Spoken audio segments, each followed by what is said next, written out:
இந்தியாவில் தஞ்சம் அடைந்திருக்கும் ஹசீனாவின் அடுத்த கட்ட திட்டம் குறித்து தங்களிடம் எந்த தகவலும் இல்லை என வெளியுறவுத்துறை தெரிவித்துள்ளது. டெல்லியில் செய்தியாளர்களிடம் பேசிய வெளியுறவுத்துறை செய்தி தொடர்பாளர் ரந்தீர் ஜெய்ஷ்வால், வங்கதேசத்தில் இருக்கும் சிறுபான்மையினர் நிலையை உன்னிப்பாக கவனித்து வருவதாக குறிப்பிட்டார்.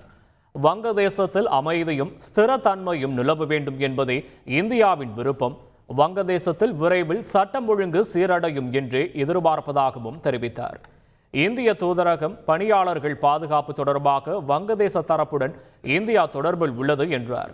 அப்போது இந்தியாவில் தஞ்சம் அடைந்திருக்கும் ஷேக் ஹசீனாவின் அரசியல் அடைக்கலம் குறித்தோ அல்லது அவரது அடுத்த கட்ட திட்டம் குறித்தோ தங்களிடம் எந்த தகவலும் இல்லை எனவும் தெரிவித்தார்.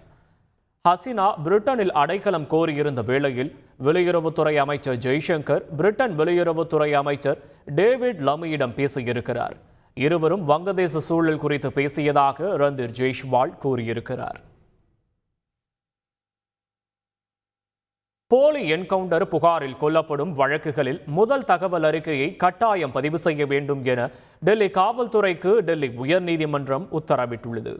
2013ஆம் ஆண்டு நடத்தப்பட்ட என்கவுண்டரில் ராகேஷ் என்பவர் கொல்லப்பட்டார்.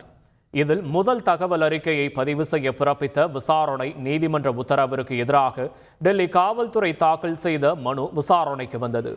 மனுவை தள்ளுபடி செய்த டெல்லி உயர்நீதிமன்றம் உச்சநீதிமன்ற தீர்ப்புகளை சுட்டிக்காட்டி சட்டத்தால் ஆளப்படும் சமூகத்தில் சட்டமுறைக்கு புறம்பான கொலைகளுக்கு நீதி கிடைக்க அவற்றை சுதந்திரமாகவும் தீர விசாரிப்பதும் அவசியம் என குறிப்பிட்டுள்ளது. செய்திகளை உடனுக்குடன் தெரிந்து கொள்ள உடனே சப்ஸ்கிரைப் பண்ணுங்க.